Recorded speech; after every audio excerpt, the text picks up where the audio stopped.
All right, hello everybody. Good evening. Thank you for joining us for tonight's AB 617 South Sacramento Florence Steering Committee meeting. I just want to let everybody know this is being recorded and it will be posted on our website and on YouTube. And with that, I'll pass it to the co-leads. Good evening, everyone, from Pat and I. As always, thank you so much for taking time out of your busy schedules to meet with us. This is important work, and your participation is honored here. So again, thank you very much. So we will do a roll call. Steering committee members, Bill Knowlton is here. Chris Baker is absent. Gary Johansson? Gary sent me a message and it will not be able to make tonight's meeting. Okay. Pat Shelby? I'm here. He's here. Rhonda is here somewhere. I know she's here. Trying to get her audio up. Okay. Stephanie? Do not see her. Tito? Yes, sir. Vincent? Here. Jesus? Here. Kian? Here. Yeah. John Rice? Steve Blanton? I'm here. Co-chair, we have a quorum. Very good. All right. Marina, would you do a roll call of staff and guests? Yes, let me pull up. I have it if you want me to do it. I got it right here. Thank you. District roll call, Dr. Alberto Ayala. Mark Latzenheiser. Here. Amy Roberts. Here. Good evening, everyone. Rafe Porter. Janice Good evening. Lamb-Snyder. Oh, sorry, Rafe. No, no worries, thanks. Good evening, everyone. And myself. And Karen Buckley. Here. Hi, everybody. Jennifer Magana. Hello. And do we have Deldy Reyes tonight? LD is not here this evening. Okay. And facilitator Ariel Ambrister. I'm here. All right, that's it for roll call. Okay. And if we bring up the agenda, I'll go over the agenda quickly. We do have a chock full agenda tonight.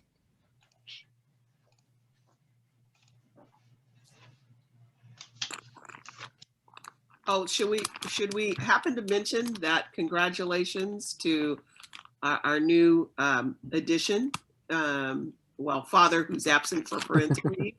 But Mark, if you could just give us a quick why we didn't hear from our other usual member. Yes. So for those that don't know, David of our team is going to be on some baby bonding leave for a little bit.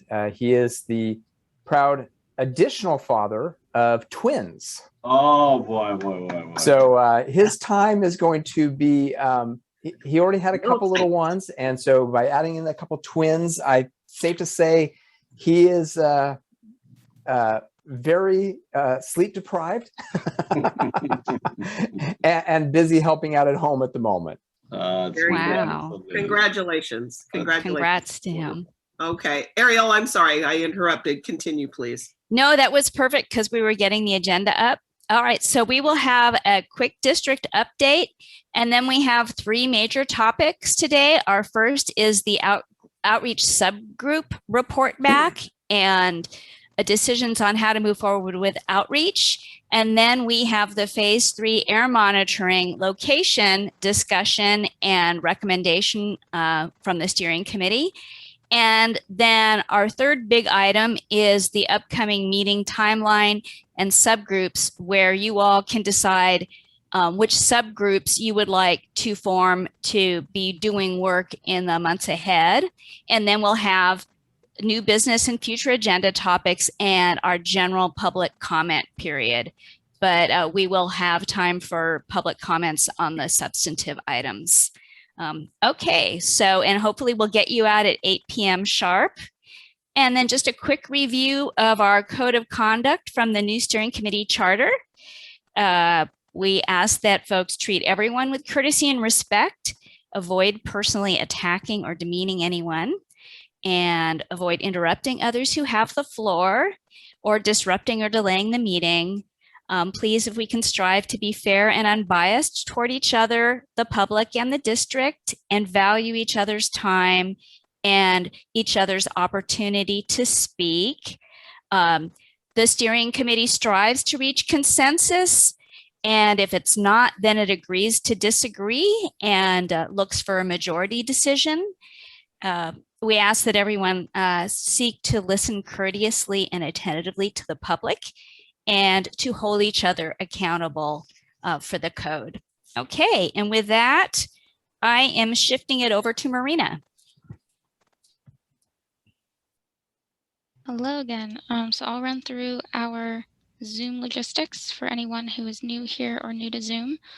We have staff available. If you have any technology issues, just send an email to the email on the screen, ab617clerk@airquality.org, and someone will contact you. You can also message either the host or the co-host in the chat box if you're having any technical difficulties. And for agenda items that have steering committee discussion, as we have tonight, the co-leads will announce the format of that discussion. So if it's round robin, they will call upon each member one by one to speak. And then after everyone has spoken, all the members have spoken, then you're welcome to raise your hand if you have any additional questions. And for the public comment period or any discussion that's not round robin, if you'd like to speak, please just raise your virtual hand. And in order to do so, if you're on the computer and you have an older version of Zoom, you'll see a participant icon on the bottom.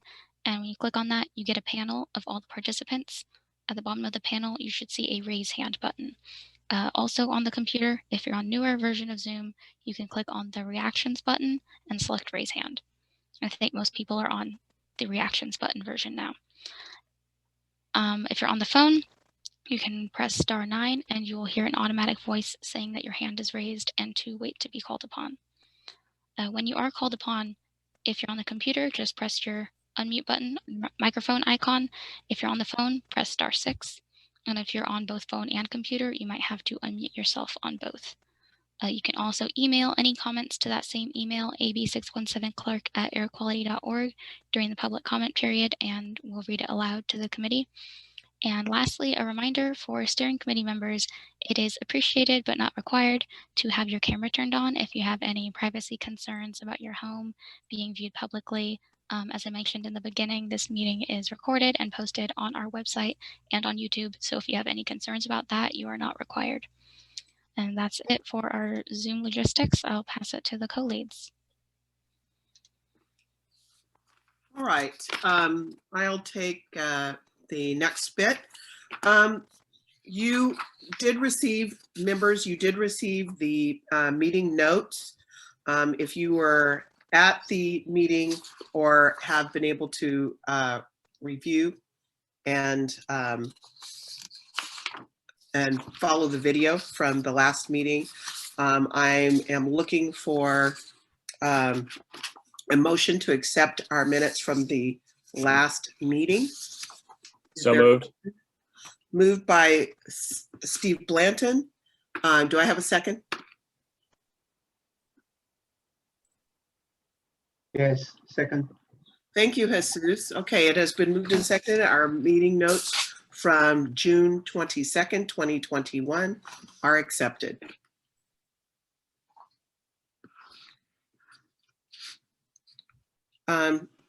Marina, will you please take us through the update? Yes, actually, this one's going to be Mark this time. Oh, Mark. Okay. That's okay. Our notes on that were just, we didn't update that one. So just a couple very quick updates for everyone. We did forward on some information to all the steering committee members end of last week regarding a convening for the 617 steering committee statewide that will be happening in September. So just at this point, it's a placeholder. There was also a survey link as part of that email. So this is being done by Jonathan London with UC Davis in conjunction with the California Air Resources Board. And for those who have been with the committee more than just a year, you may recall about a year and a half ago, there was a convening. This is a follow-up convening. A couple of small differences this year is it is going to be a virtual convening. It'll be held on the Monday and Wednesday of that last week in September from 5 to 8 in the evening. And all committee members are invited if you would like to attend, and there will be more forthcoming information from them. And as we get that, we will immediately forward it out to all of the steering committee members. The one other thing I just want to quickly update, and there will be continue to be other improvements, of course, to our website, because I know there's been some great points on finding things, et cetera. But I know one of the comments before was, can we make it a little bit easier just on the landing page of the district webpage to get to the steering committee information, the community air protection. So now at the top of our webpage, there is a new button at the top with a little color icon as well, taking anyone who's interested right to our community air protection page, which then dives into everything from meetings to the sensor monitors, etc.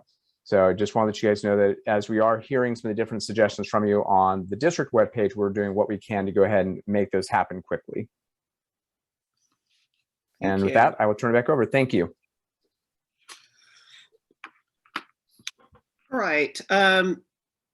Rhonda, is your sound working at this point?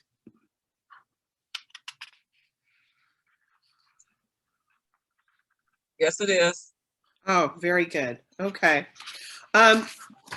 This is, I want to introduce, for those of you who may not know, Ms. Rhonda Henderson. She is our lead on our outreach subgroup, and I have to commend the outreach subgroup. They have been given an awesome task and have stepped up to it. But they're going to give us a report back tonight with some key outcomes. And Rhonda, I'm going to turn it over to you, if you would please. Okay. All right. I want the team that met with us in the past and in the last meeting to speak up too. I'm a little spacey today. I had some oral surgery about a week and a half ago, but I'm still in a lot of pain. So I may forget something. I'm focused on the pain. All right, so I met with, well, I should say Janice met with our group at our last meeting last week. And she had some good questions concerning how many surveys we might want and how many would be feasible for the district and relevant to the camp commitments. And so, I mean, our general reply was, it's kind of too soon to know what we want in terms of surveys. We know we might want one that just is informative to let them know that we have meetings with the steering committee that and we can invite people, you know, that way. But it's too early to say what kind of surveys. We also already identified we can do them free with SurveyMonkey for the most part. And there's probably some other free ones as well. In a way, we did a flyer, and I wanted Victoria to speak on that if she's here today. I don't have my screen fully open. There she is. Looks like you're in your car. I am, okay. Guys. I'm in my car. I'm here. Okay, as long as you're not driving. Okay, so from there, when the group is ready to have further discussions with the district, we'll reach out to you and let you know when we have better details about the types of surveys we want, because it's going to be different for each audience. And we need to prioritize what audience we want to survey first and move from there. I think we still talked about being interested in contacting the schools, the hospitals, all those critical target audiences in terms of the bad air and what they can do in providing tips. We talked about camps. We wanted a copy of the camp inserts. So we specifically asked Janice to give us the excerpts that deal with section 14. So, because it kind of went over what we already did in terms of priority and outreach strategies. So no need of us reinventing the wheel. Some other things that we talked about was incentives for surveys. And the district shared information about the lack of resources to implement small incentives to a large amount of people. For example, they said $5 incentives to each person who fills out the survey might exhaust their budget, so we need to find a way to make it feasible, but yet reasonable, okay? Like for instance, she suggested maybe a raffle. All right, so we'll have to still strategize on that because we're not sure yet. I want to explore how another group that Vincent mentioned at one of our meetings, how that they do this, and they offered an incentive for the survey. How did they do this without having like 1,000 people say, okay, we're gonna do the survey at 5,000 apiece, so that would be too much. We want to explore the air quality grant group, nonprofits. We want to also check, do a database information, like a story. We want to try to tell a story about the poor air quality in certain areas and how we're prioritizing and which areas have poorer quality air than others. That's our story, and we want that to be like maybe a YouTube, something where it's active, it's involved, and people can see someone talking about it. Let's see. I want Victoria to speak about what she did. She did put out flyers, and so I don't want to steal any of her thunder, but I want her to speak now and tell us how she, what did she learn from her experience when she met people from door to door, passing out the dual flyer, and tell us what that flyer included. Go ahead, Victoria. Sure, Rhonda. Thank you for that and for that recap. Very well said. I hope that you feel better from your surgery. Sorry, I'm in my car, so I can't show you guys my flyer with my computer, but basically I took a front flyer of you can print, you can plant free trees at your home, and the back of the flyer is you can come and participate in this air quality meeting. I just took the language from the website that the Air District has to come to the meetings. They sent over some really great shareable flyers, but they're internet shareable. So the links are blue and you can't really see them when you print them out. So I just copied and pasted the information to introduce people here. But what I did is I paired up with an incredible community leader, Carlos Fernandez. He might be on this call still today. He lives in Bowling Green. We went to the Priority 1A area and we flyered through Bowling Green with Supervisor Patrick Kennedy's office as well. So we put out the information about trees and the connection to air quality, that the air quality is bad, that there are live monitors and they can see what their air quality is, the purpose of AB 617, and that there was a free vaccination clinic coming up. So we did a few hours together as a team and then went back with some Girl Scouts of America volunteers to do the rest of the neighborhood. And now Carlos was able to do some more on his own. But what we found going door to door, and Carlos, if you're still here, I would love for you to chime in too, is that this neighborhood has an aging tree canopy. So when we talk about trees in relation to air quality, it's only going to get worse in this neighborhood because the mulberries that are there are original to the neighborhood. They're aging out, they're 50, 60 years old. And some of the people we spoke with had recently felt the pain of removing those trees and had no intention of planting new ones because they had to pay so much on fixed incomes in a low income neighborhood to remove dead trees and tree stumps. This is getting ready to happen to the entire neighborhood if they have not already lost their aging mulberries. So the intention to plant was low. I think this is an excellent opportunity for some larger investment in this neighborhood to find creative resources to remove the dying trees, to find creative resources to establish new trees that do not put all of the burden onto the residents. I was very surprised as to how many were home between 9 a.m. and noon. Typically, it's a time during canvassing that you would get retirees, but we had a lot of people home. I have a feeling that people might have lost their jobs due to COVID in this neighborhood. We had a lot of people home in the morning. And on my evening canvassing, kind of the same thing. But if Carlos, if you're here, I would love for you to speak out about what you told me and the concerns you have about convincing your neighbors to plant trees or to talk about air quality. Are you here? Yes, I'm here. Hi, Victoria. Good evening, everyone. Thanks for having me here today, and thanks for you all being here today. And you might hear my son in the background. My son, who's 11 months. I'm my first son. Just became a dad. I heard that one of your members became a parent just recently, and as a new parent to 11-month-old, 11-month, and being a new homeowner in South Sacramento.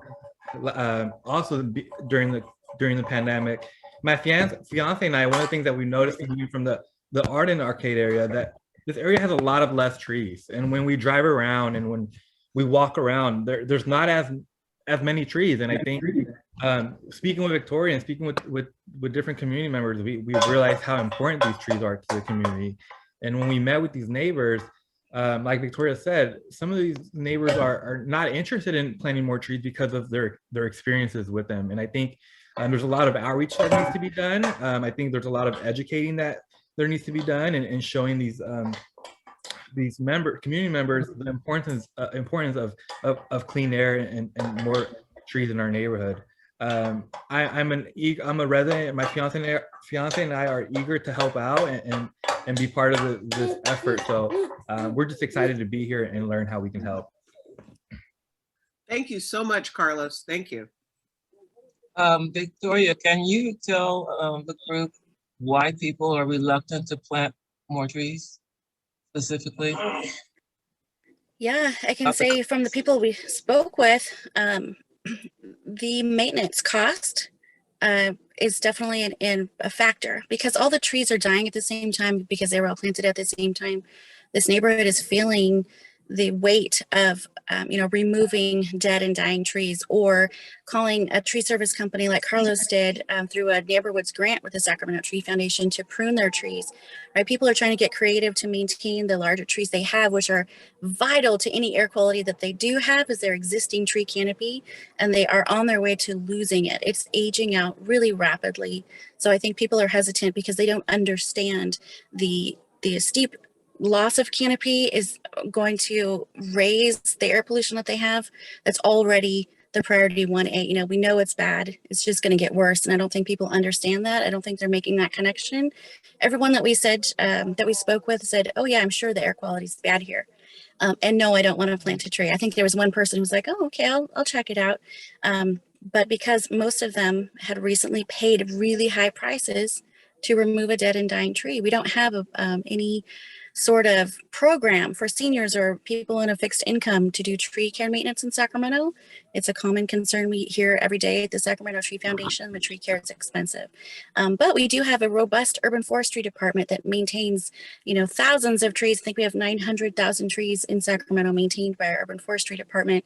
None of them happen to fall in this neighborhood unless they're in the park. So, that's something we can really look at, where are we maintaining trees and maintaining air quality at the same time? If I can just add on to that, like Victoria mentioned, the maintenance was a big piece of why residents were hesitant of planting additional trees. And one thing that's happening in our neighborhood is we're just now having water meters installed in our neighborhood. And I think with the drought happening and with new meters being installed, I think that's another reason why people don't want to add additional trees or landscape to their front and backyards. So I think it's just more education, more outreach is what needs to happen. Yeah, I've heard that as well as a major concern. We do have the research on that. It's about $4 additional per month for the first 3 years to establish a new tree. So we do have the research and the data, and people are nervous not knowing how much it would cost. We do know that's about how much it would cost. Interesting. Okay, thank you, Victoria and Carlos. We also wanted to see if we can partner up with Valley Vision and Walk Sacramento, and maybe get some eye stories from them that we could use on YouTube or Facebook. And that's another thing that I wanted to point out. And that's about it. So back to Pat or Bill. Oh, we had some new members from the steering committee join our group. And I'm sorry, I don't have the list of them, but if you're on this call, would you please speak up? I guess they're not here today. No. I wasn't at the last meeting, but I do have some outreach information to do that the United Latinos is doing. I sent Rhonda, Pat, I think Janice and a few other people a little cartoon book that we came up with that has to do with air quality and air monitoring and the health risk associated with it. We've been going to church and we've been announcing it at the masses and after the mass. And I just sent Janice a picture of one of the churches where we have the people who are following up and showing up and listening, and the kids are taking the coloring books. And so it's been an interesting way to get the word out of what we're trying to do in South Sacramento in the AB 617 community. And also the United Latinos, we made 100 air purifiers for the homes through the box fans with the charcoal filters and the MERV 13 filters. We duct tape them to it. So it's a low cost way to filter your air when the fire season comes. And so we're handing those out to the community as well. And so that was at a price tag of $5,000. So we made 100 monitors for $5,000. So those are some ideas and things we can do that, you know, we can just give out, and we're giving them to people who are elderly, people with health-related asthma conditions, and low income. So just some things you can do in the community. And I don't know if Janice can post those pictures. I know I gave them to you really late, so you may not even seen the emails yet. Let's make sure that we do a follow-up and send those out. And if there's a way for us to also share that information more broadly, that we post that. I want to thank Victoria. I want to thank Carlos for that information. I think that it's absolutely essential. And I think Vincent is on to something. We can't simply go into communities and tell people what their issues are. What Victoria and Carlos did, they're talking to the neighbors and they're finding out what those concerns are or what may be the barriers. And like Carlos said, more information, letting people know ways, but also how can we help them help themselves? So I love the box fan idea, that filtration concept, and those may be a component of the outreaches elements that we can do as well in the future when we start to do those connections. But what I'm excited about it, also what I heard is people were willing to engage, people were willing to talk, people were willing to share with Carlos and Victoria what was going on and some of their concerns. That means we have an opportunity. That means we have an opportunity to make this work. And I want to thank you. I'm very excited by what's going on with this committee. And I want to be fair to this committee. We've got to break off some of this and make some other subcommittees take on some of these duties, because you guys can't take on all of this. So that will come up later on in our discussions tonight as to where we want to go. But thank you so very much. This is. May I comment? Yes. Okay. Another thing that we discussed at the meeting with the subcommittee was the fact to use the Nextdoor to spread the word out and use that source to kind of talk about the air quality in the community and the work that we are doing. So that is something that is free. I believe that Janice shared the fact that, I mean, the Nextdoor, there is some challenges for government entities to use, but in our neighborhood committees and associations, we use Nextdoor to spread the word out. So we were thinking that probably that's a good source to use in the future. Right. And also to talk about the survey and all that kind of stuff. Right.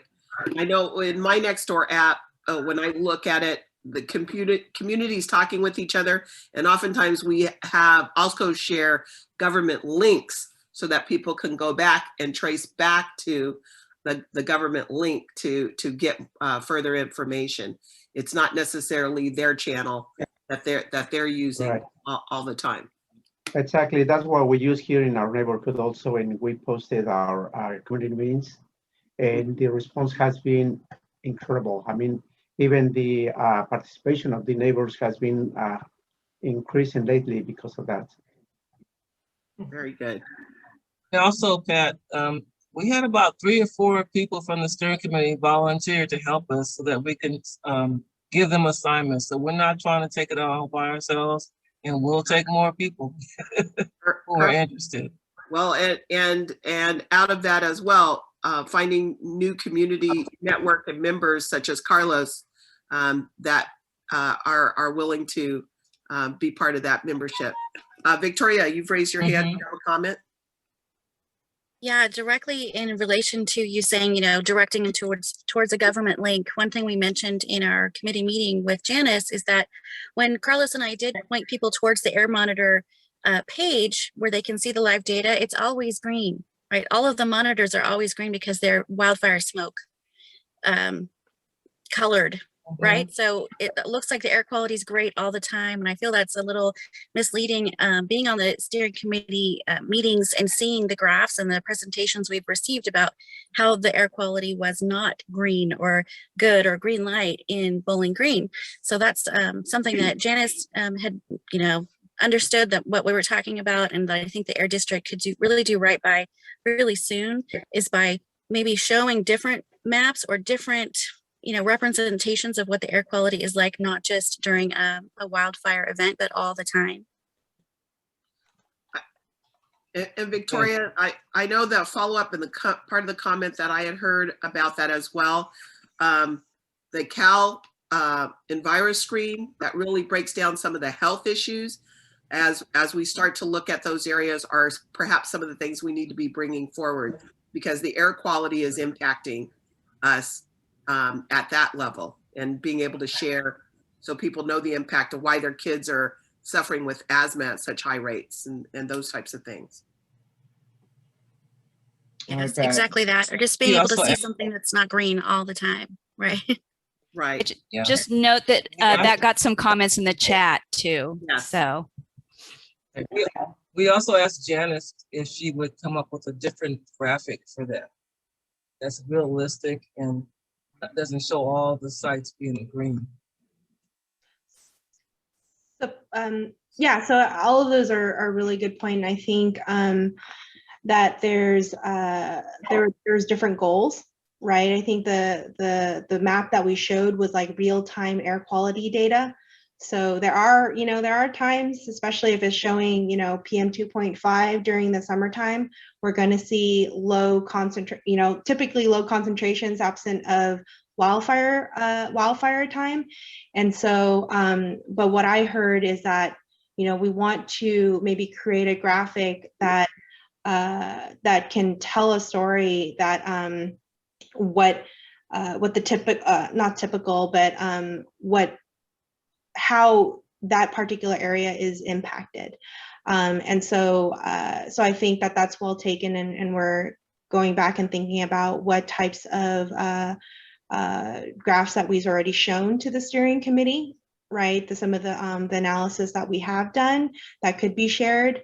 But I do want to note that, that particular graph is, the map that we have on the website is very powerful, right? I mean, we got them up because we wanted to show the community a resource that when there's a wildfire and you want to know what the air quality is like during that time, I mean, that's your place to go.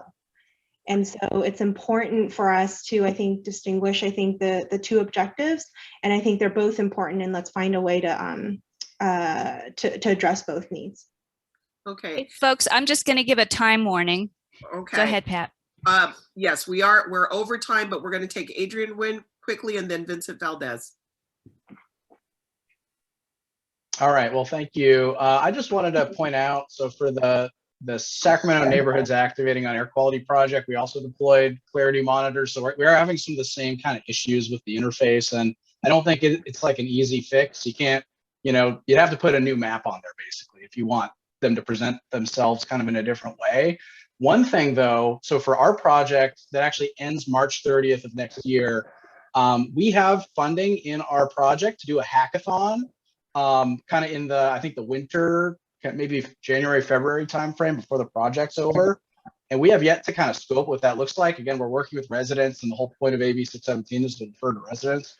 And so we want to ask them kind of what they want to do for the hackathon first, but there might be the possibility of kind of integrating some of the stuff that you guys are interested in seeing, and then what our folks are interested in seeing. Because the whole point of a hackathon is to get residents together with, you know, techie people who like build this kind of stuff and might be able to build a map that works better for community members. Anyway, just a thought, and can, you know, if that's of interest to this group, can certainly, you know, ask our folks if that would be a cool idea. I'll be contacting you, Adrian. This is Rhonda.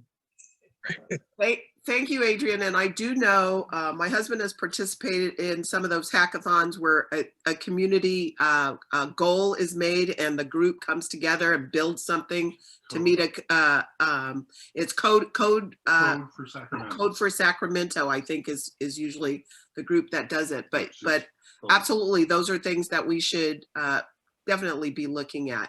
Vincent, it's your turn, please. Yes, I was just on the Air District's website, and I saw the map of air monitors, and it's statewide, and it starts from the nationwide. But if you zoom all the way into South Sacramento, our monitors aren't on there. So Vincent, we're not on the map. Vincent, real quick, which page are you looking at? Well, I went to the Air District page and I clicked air quality or something, and it took me to a nationwide map. And it was on the district's website. So I zoomed into California, Sacramento, and pulled it all the way into South Sacramento, and then our monitors are not on it. Okay. So there's a lot of different purple monitors on there, but ours are not on there. Right. So real quick, and I don't want to take time on away from the rest of the meeting real quick. Right. The Fire Now page, Vincent, which you're referring to, is an EPA webpage. It's a great resource during wildfires. They're looking to still work in Clarity and other devices. Right now, they only have the Purple Air reporting to their webpage, and our devices are the Clarity, not Purple Air. So that's why ours aren't showing up on that page. Okay. All right, folks, this has been a great discussion. Thank you for everyone's input. We're going to move forward in the agenda. And Janice, can you take us into the discussion about phase 3? Yes, I'm excited to be here tonight to talk about this because we've been working up to, I think, this conversation for some time now. And we've been, we've come back to the steering committee with low cost sensor information, phase 2 data. And so now, tonight we're going to be, recapping some of that information, why it's important, and ultimately what the steering committee recommendation would be in the area in which we're going to place the mobile laboratory. So to start off, you all should have received a pre-packet of information that you had to review prior to this meeting. For the members of the public, that is posted as part of our meeting materials on our website. It included questions and answers that were posed by steering committee members, aerial photos of the community, along with some information on from Cal Enviroscreen about the population information in the community. So with that, let me go ahead and share my screen.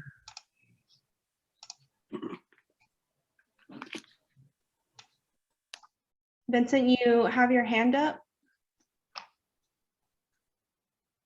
Do you all see my screen? It says phase 3 air monitoring mobile lab. Yes. Yes, we can see it.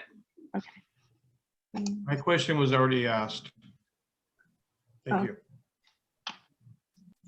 All right. So let's talk a little bit about, remind ourselves what we're measuring in the phase 3 mobile laboratory and why. So on the left of the slide, you're going to see, you see a list of air pollutants that we'll be measuring in the mobile laboratory. And the reasons why we're measuring for these pollutants is because they can be harmful to human health. And so, they can start, they can cause long-term and short-term effects, ranging from, headaches to development of diseases like asthma and cancer.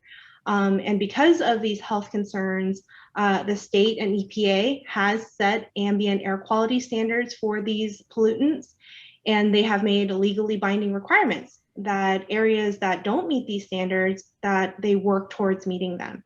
And so when you meet these air quality standards, you really start limiting the health impacts of the air pollutants. So one of the things that I want to draw your attention to, just as a quick recap, particulate matter is, very small, tiny particles that can, be lodged into the lungs and cause health issues. Typically, they're from, transportation, cars, trucks, fireplaces, dust, things like that. There's also toxic gases, which we refer to as VOCs, which is volatile organic compounds. Typically, they're, pollutants from spray paint booths, gasoline, things like that. And then there's ground level ozone, carbon monoxide, and nitrogen dioxide.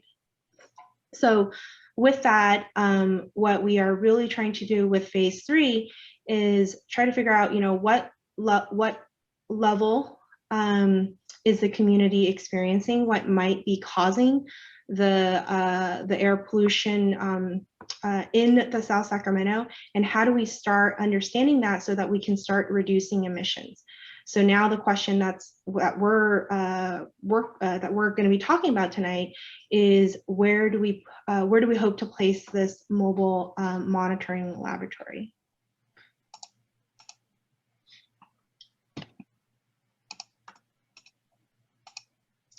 So we started this question, I said this, we've been building up to this conversation, right? And so we started off trying to address this question by first identifying which of these areas were important to the steering committee, based on your knowledge, based on your expertise of the community. And the committee outlined 4 priority areas, with the orange being priority area 1, the blue areas priority area 2, purple being the 3rd, and the green being the 4th. And so with that, we've deployed 21 low-cost sensors throughout the community. Then we moved on to deploying 6 additional monitoring sites, which is the phase 2 that we were talking about, that provided us with more detail in each of these areas to help us determine which of these 4 areas has the highest concentration. So we're trying to narrow it down between this entire boundary. So the next few slides I'm going to show is a recap of the preliminary look that we had at the data, with the data.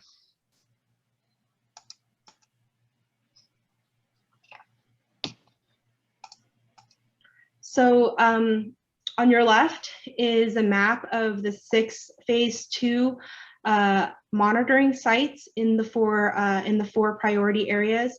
To recap some of the information that we've provided to you previously in earlier meetings, low-cost sensors generally showed similar trends with each other, concentrations going up and down with each other.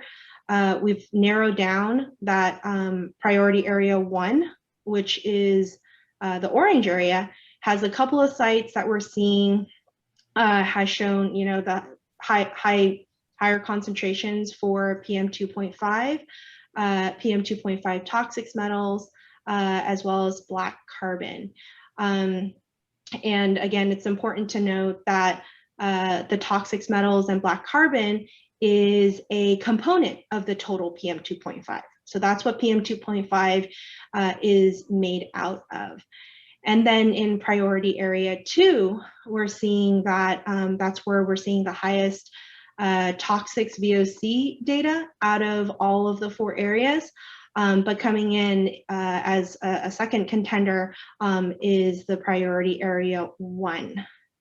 So what I do want to note that, we have, we say that, it's a summary of the highest sites, but highest site doesn't necessarily mean it's bad air quality in these areas. So I do want to throw that out there. What we're saying is in the orange area is where it's the higher levels out of these 4. And that's helpful information because we want to place where the mobile laboratory in the part of the community where we see the highest impact.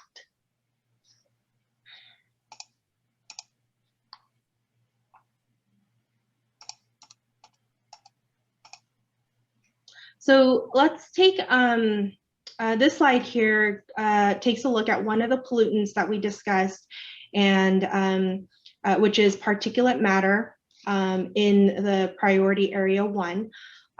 We saw that there's a couple of sites that were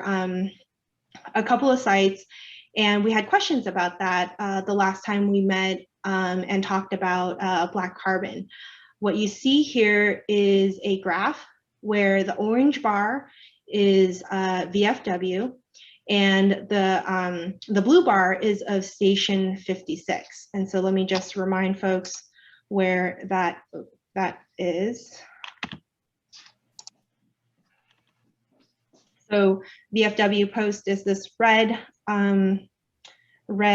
star here, and station 56 is this yellow green star up here. So what the phase 2 data was showing is that the orange bar, so this is by each day, that the orange bar was typically higher than the blue bar. So VFW was higher than station 56, almost on all of the days here, except for a couple of days. And what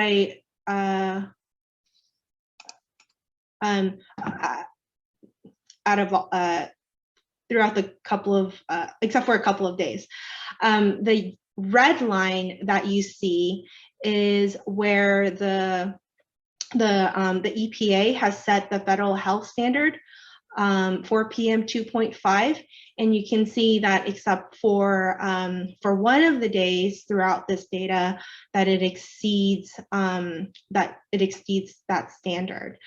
And so you can see that, and that was particularly, I had some staff look into that, and we believe that it might have been influenced by the wildfire.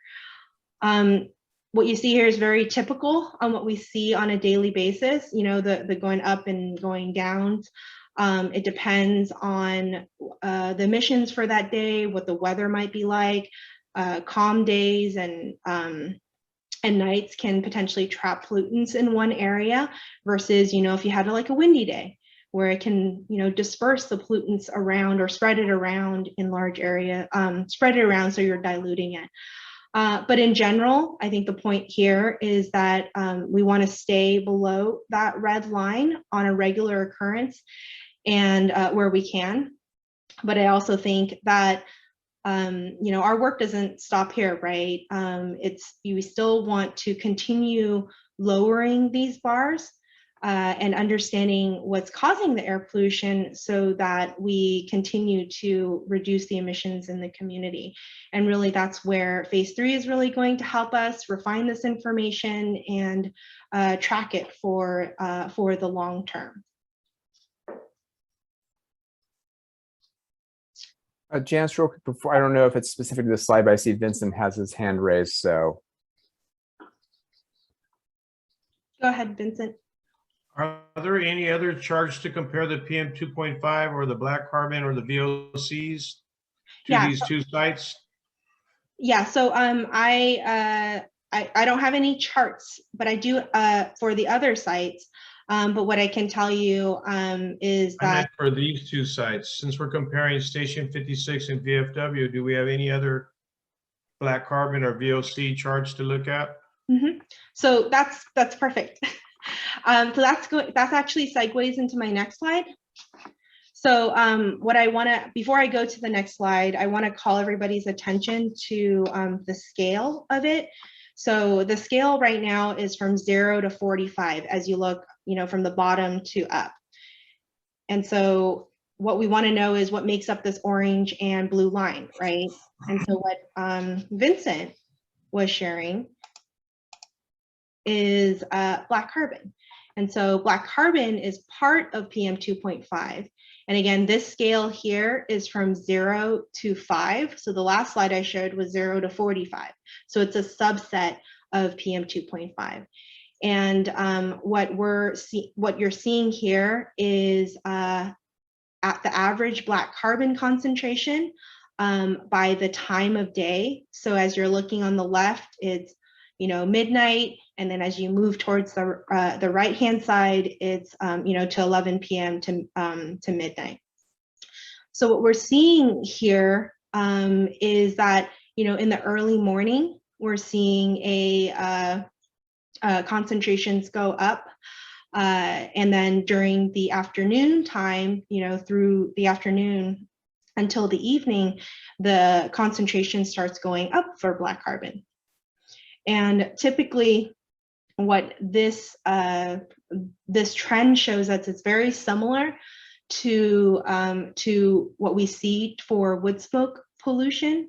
And this is again consistent with what we see during the winter time for wood smoke pollution, and what we have learned in the wood smoke study that we did several years back in 2018.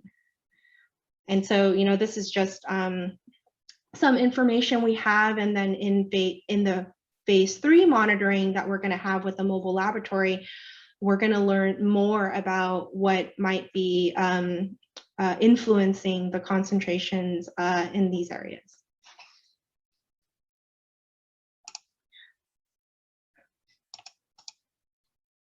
So I'm going to shift a little bit and transition a little bit from what we saw in the phase 2 data to population information. So the last time we were discussing about when we brought back some phase 2 data, there was some important comments made by you all about, well, what are the characteristics of the people who live in this, in these areas? And so you all have Cal and virus screen information that was shared with you in your pre-packet. For those who are not familiar with what Cal and virus screen is, Cal and virus screen is a California state developed tool to look at what the pollution burden is and where vulnerable populations are.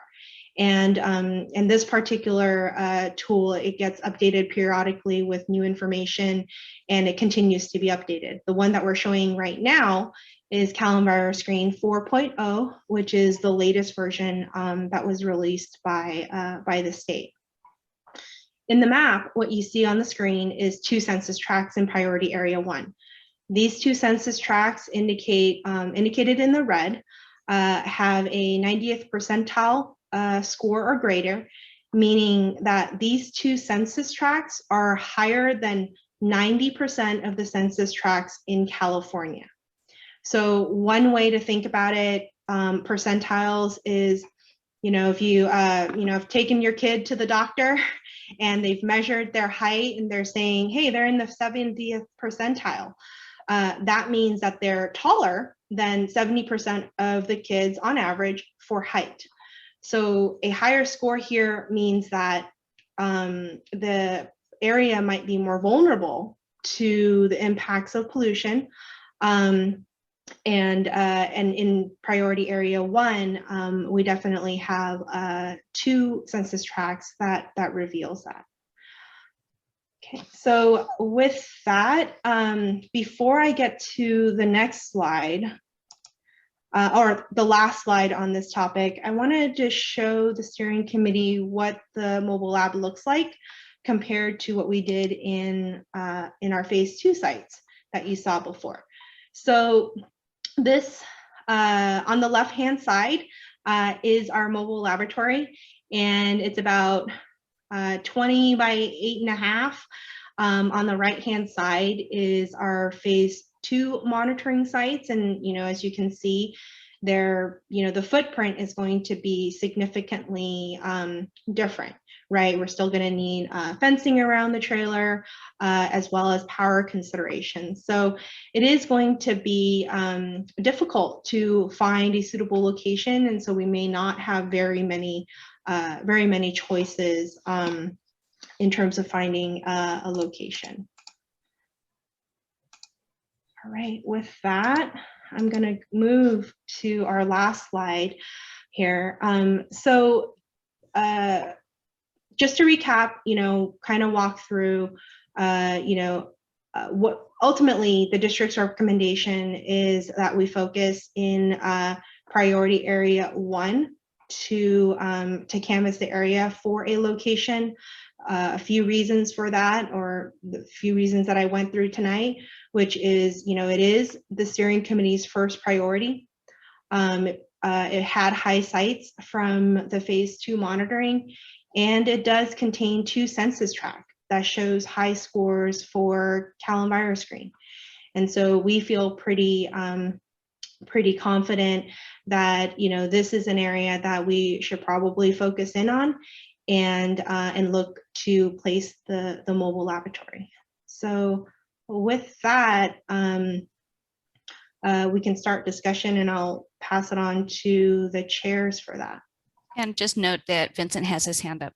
Oh. Let's respond to Vincent's question, please.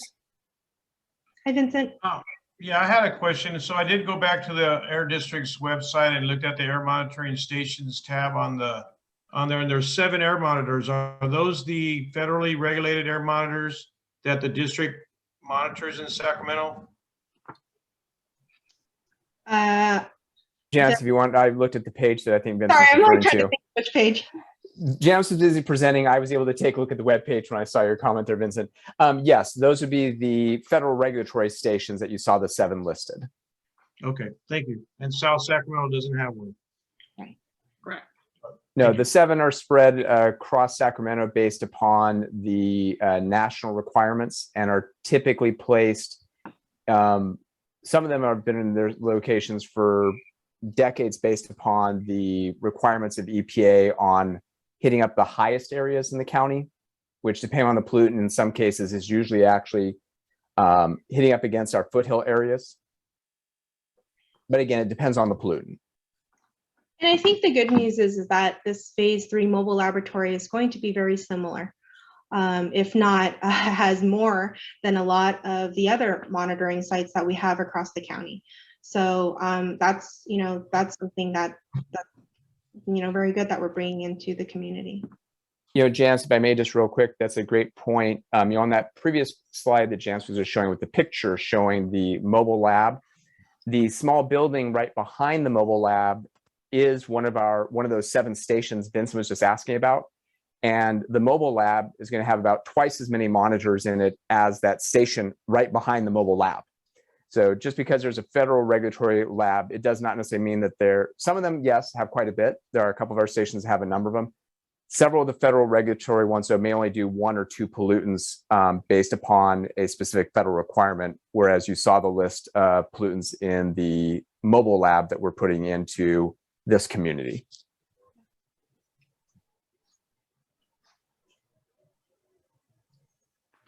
May I ask a question? Yes, Jesus, go right ahead. Yeah, I'm agree with Vincent. Since we're going to start the phase 3 about the mobile lab, is there any way that we can kind of look at the Franklin corridor and to have at least 1 monitor there? Because as Vincent said, I mean, there is nothing, even that, I mean, the South Sacramento is one of the priorities, but there is nothing that, I mean, can give us that information. So I was hoping that to at least to have 1 monitor on the phase 3. Okay. I'm going to stop everyone for a second. The discussion's kind of going to the federal monitors. Is that what we're talking about, Jesus? Well, I believe that the federal monitors are up there, but there is nothing that covers the South Sacramento area, the Franklin corridor. Correct. Yeah. And, And yes, we have had that discussion prior that the federal monitors and what it takes to get a monitor moved. Vincent has some awareness about that when United Latinos raised that issue as well as about the federal monitors. I think that is a fair discussion for us to have, but I think that we need to separate it from what we're talking about tonight, which is the phase 3 that we do have control over. That we do have control over with our data, and this is going to be going into an area that absolutely is not covered by a federal EPA monitor, but is going to be collecting some of the same levels of data that the EPA monitors do collect. So where is it that we want to be able to place this monitor that we have control over? Yeah. When it comes to this priority. Yeah, I agree. And then at that point, well, that's my thinking. Probably that's a good timing to look at it, you know, and to see if we can kind of do something about it. Thank Absolutely. you. And we do capture part of the Franklin corridor in this priority area. Okay. All right. Thanks. And thanks for the historical mention of the neglect of the South Sacramento area. But I also I'm going to vote for Station 56 because the black carbon is what the black smoke coming out of the SMUD cogeneration plant we've been looking at and I've been taking pictures for the last 2 years. And so there's a lot of black smoke that comes out of there, as well as everybody knows the trains come through there at 10 o'clock at night and early in the morning. So I don't know if that would be in connection with the black carbon going through that area, but they do idle right there in between 47th Avenue and Florin Road every day, and they change whatever they do there, they do it there, and they've been doing it historically forever. So thank you. I vote for Station 56. And as we go forward with the discussion, that the first question is, are we in agreement that priority area 1 versus another area? Are we in agreement that priority area 1 still is our first priority? Can I get a sense of the feeling of the members? And another way to frame that is there anybody who disagrees with it being priority area 1? Can we show the priority area maps on the screen? Yes, give me a second.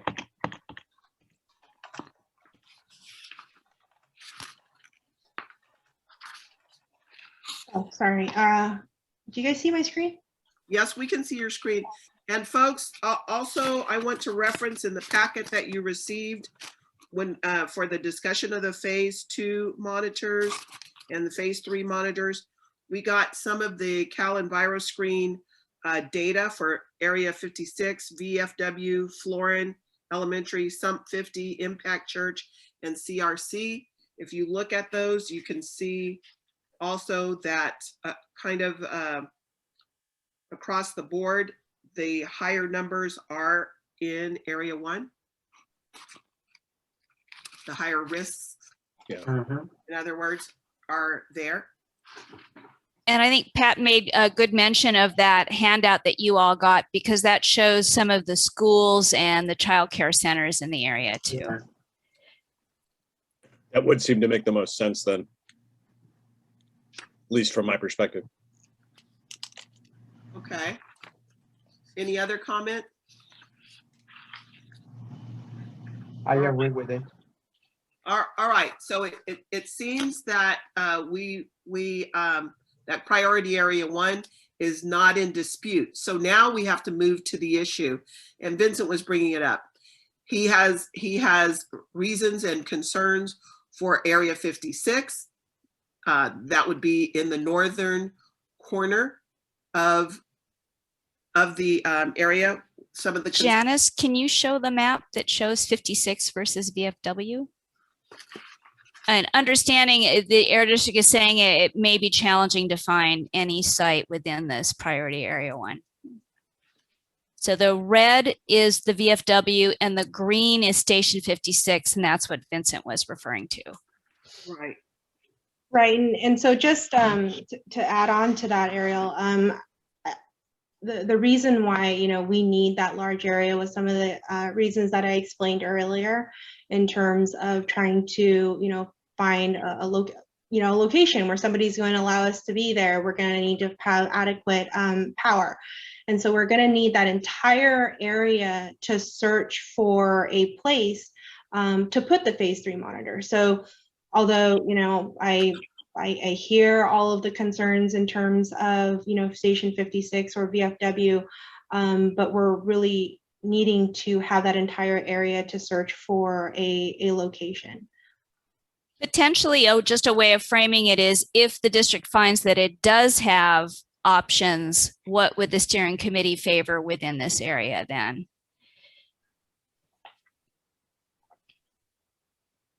If I may just real quick, Ariel, to that point, if we are able to find multiple locations, we're more than happy to be coming back and share with the committee, hey, we actually have 2, 3, 4 choices. We're not concerned, we don't have any pre-designed ideas ourselves for Area 1, knowing that is a priority for the community. We hope, I hope to go in and find that we have more than one choice. We'll just need to see if that's actually the case or not as we get in. Okay, great. So it looks like Vincent still had his hand up. Hien has her hand up. Just wanted to mention some chat related information. Adrian raised an issue and Bill said he would be happy to potentially reach out to businesses nearby to identify a host with electricity. So Hien, let's get your question. Yes, I don't know if this was answered, but is there a way to incentivize whichever business or organization to host the mobile lab as far as electricity? Yeah, so I don't know if we call it an incentive, but definitely when we've had monitoring sites, we've definitely reimbursed and got into like a lease or paying back power, things like that. So I think that's what you're referring to, that we've done that in the past, and we anticipate that that's what we're going to have to do. Yes. No, thank you for answering that. May I? Yes, Jesus. Yes, I was thinking, since Victoria on her presentation, she noticed that there is a big problem at Bowling Green now in Carlos.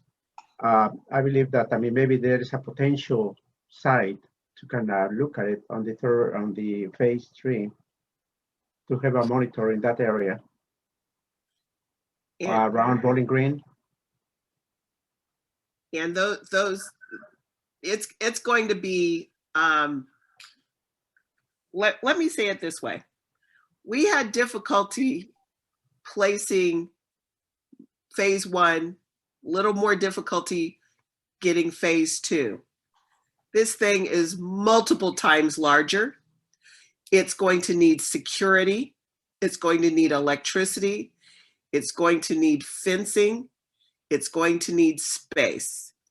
So we are going to have to use a charm offensive, as well as the reality of, yes, people must be reimbursed for the space, the energy, and the resources that it's going to take to keep this thing safe and doing its job.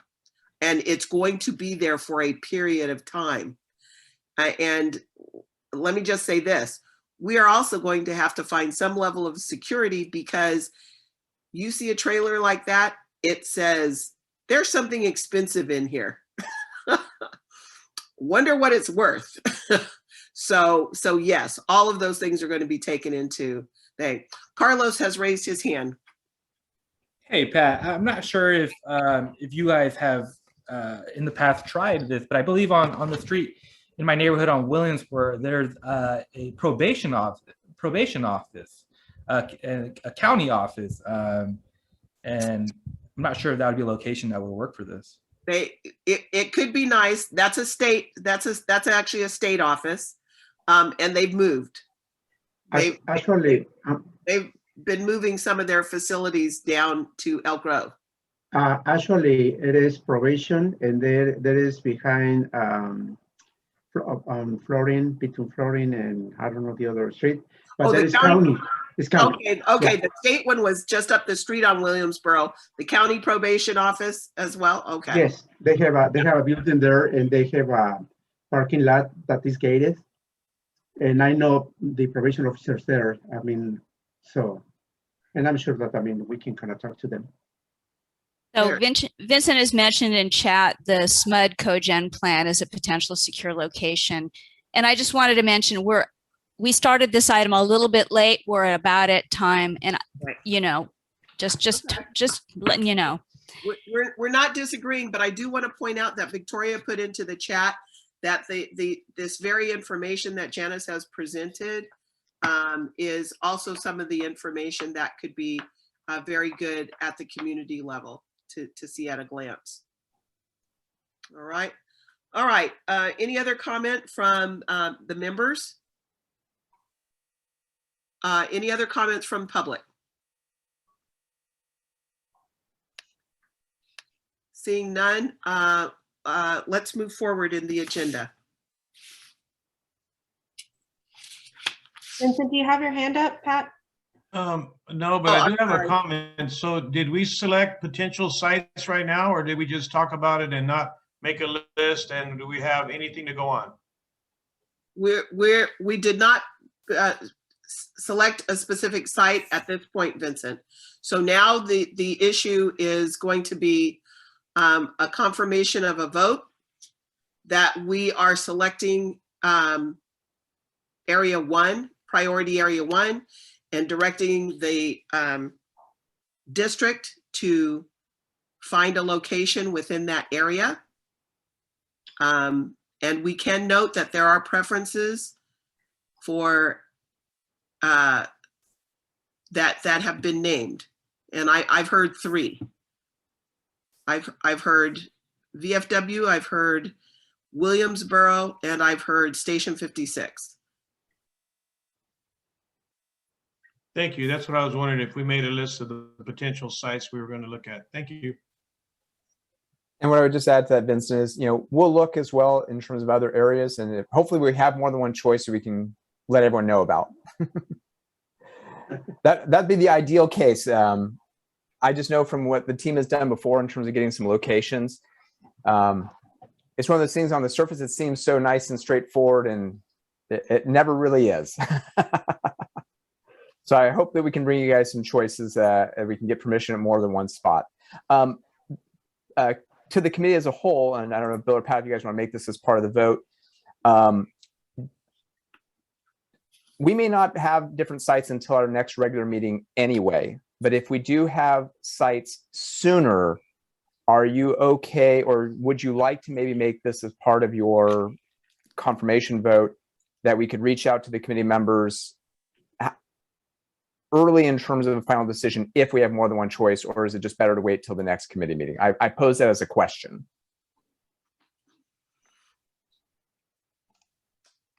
I don't think we'd be able to find an answer like next week, but if for example, we come up with 3 or 4 choices in the next couple of weeks, won't happen. But in a perfect world, if we had that kind of situation, rather than waiting and coming back in 2 to 3 months, would that be of interest to the committee?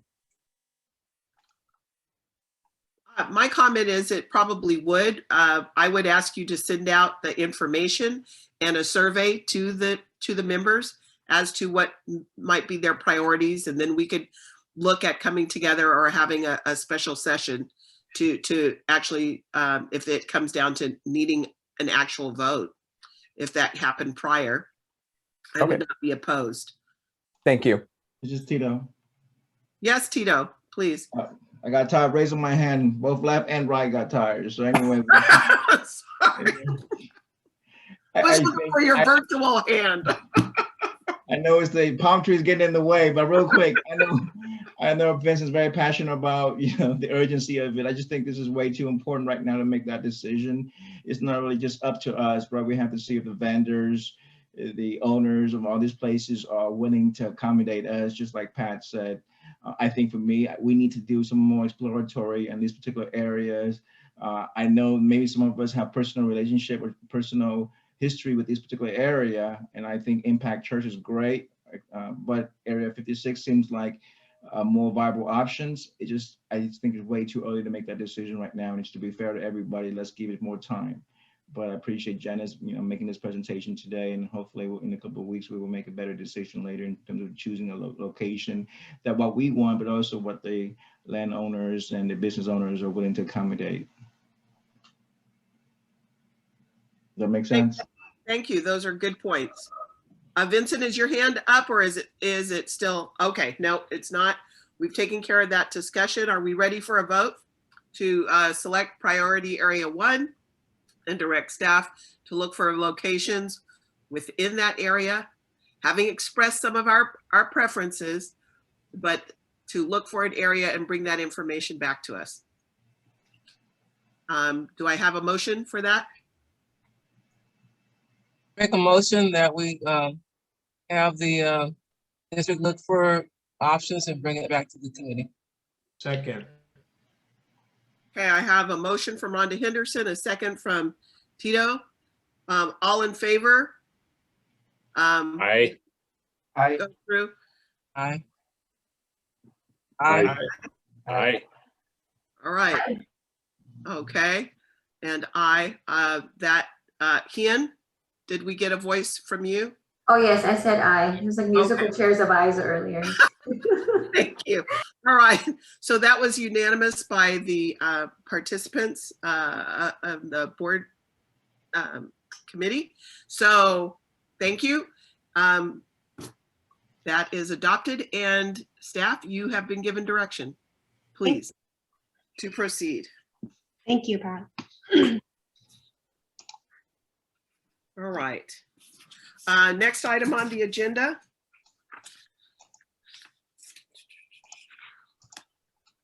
I think I threw a piece of paper forward. I shouldn't have.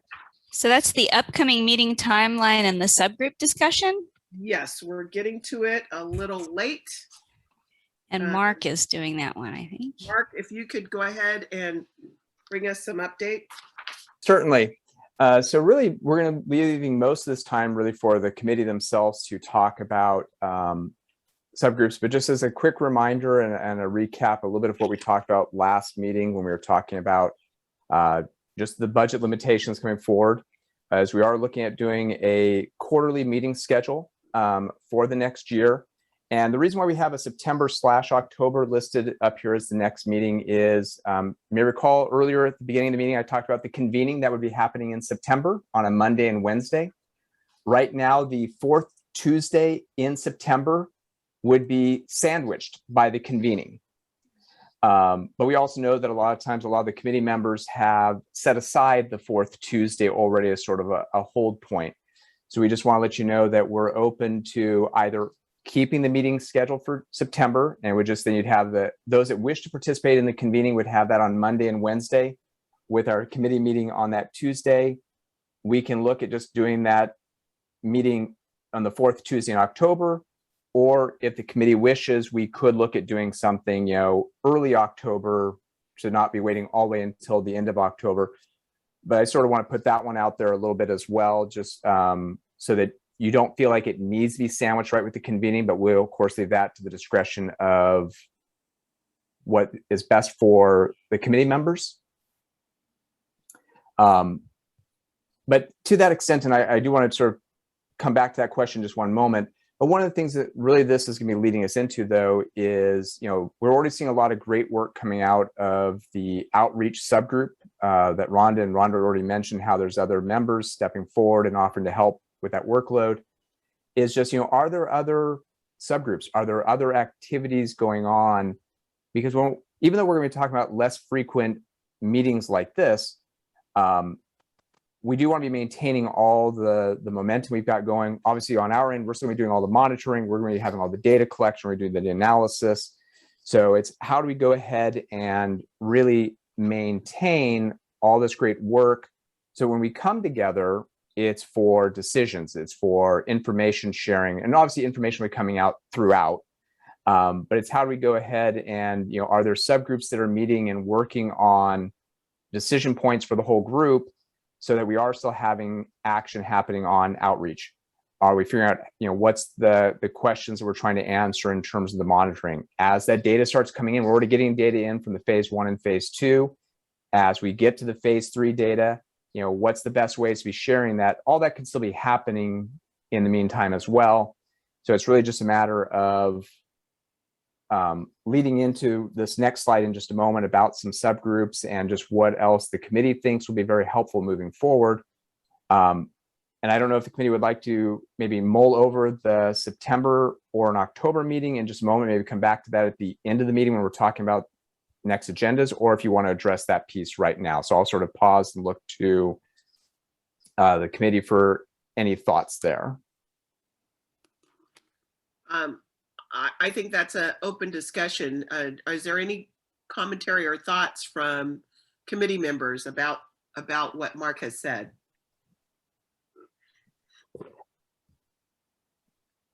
As you recall, this is also the impact of inadequate budget from the state, which we have petitioned, and that there should be more money for the states for implementation. Other groups are also are meeting. We aren't restricted, as we found out as we brought in our new charter. We are not restricted in our meetings outside, so we still need to get work done. We can hold aside our regular meeting times each month, the fourth Tuesday of the month, to keep going and keep subgroups meeting. So my thoughts are there's a lot of stuff that we need to do, and we need to keep the momentum. So what are your thoughts? Well, and Pat, also, if you don't mind, real quick, and please, that question for all the committee members, absolutely as well. Also didn't know if you want to try and address to either hold the date for September or move it to an October date as well, based upon, so that people have more flexibility for the convening should they wish to participate. And we can talk about that now, or we can talk about that at the end of the regular meeting when we're talking about the next agenda. I'm trying to let others voice their opinions and not just me, but yes, about that. I see Hien's hand is raised. So Hien, what are your comments? Not so much about the meeting, but the issue of funding. I just had this amazing experience to work with an advocacy group and to speak with staff at Senator Padilla's office. And, we as constituents, we can really use our power, voting officials in place and really speak to this need for funding. We've already moved forward with a letter. I wonder if in person and sharing our why and the importance of our work will just kind of make it more personal than, a letter would. And I'm wondering if that's something that our group could do. And they take all appointments, they have to, as public officials. So just putting that thought out there to kind of put more energy to our cause.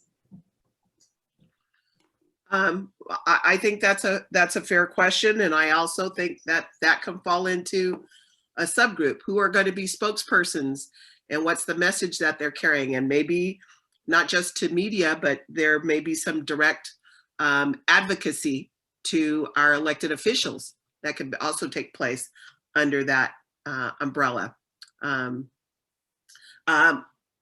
Tito, Vincent, I'm going to come to you, but Tito did the double hand raise, so. that was from me and Vincent, but nobody can stop Vincent on that. Real quick, I know Rhonda, I want to start with an apology. I signed up. I wanted to join in on that Monday meeting. It just got crazy on a Monday, and I got so much to share and share with you as a team contribute. I just feel like the momentum is just lost every time after our meeting because other things got in the way. And I'm so involved in so many projects, not the least of which is with ARI and the COVID and vaccine stuff. So I'm hoping that we continue to reach out to ourselves to work on various projects and keep that momentum going, because I think once a month is just not enough, and there's so many side projects that needs to be done, but every one of us are busy, right? And so please let me know the next meeting. I'll never try to make it, but I'm working with SNAC, which is that Sacramento, whatever it is, that they're reaching out to my community. I've done a bunch of translation support for them. They're doing an oral history project. How does health and quality air affect your communities is something that we should be doing as well.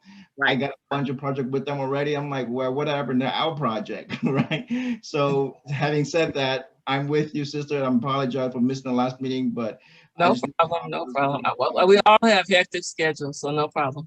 Yeah, thank you. Right.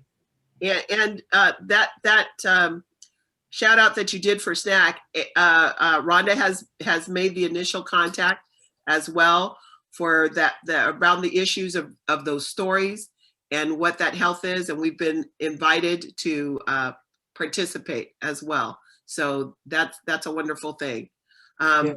So Vincent, and Tito, Tito, I just want you to know I gave your number out to the Sacramento transportation team as well. That hopefully they contacted you, but if not, they will be soon. Oh man! Now you know I couldn't go to Ronald's meeting. And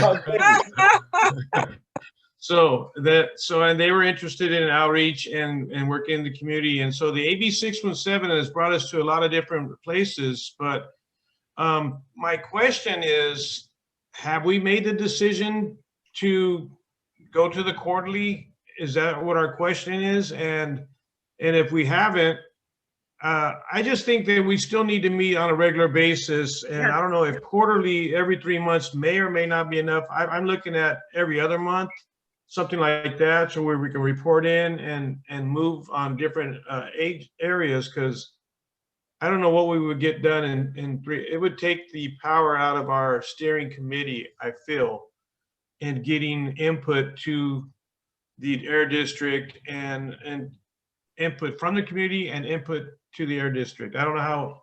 I think we're struggling with doing that anyway right now, and I don't know how it's going to improve if we don't meet but once every 3 months.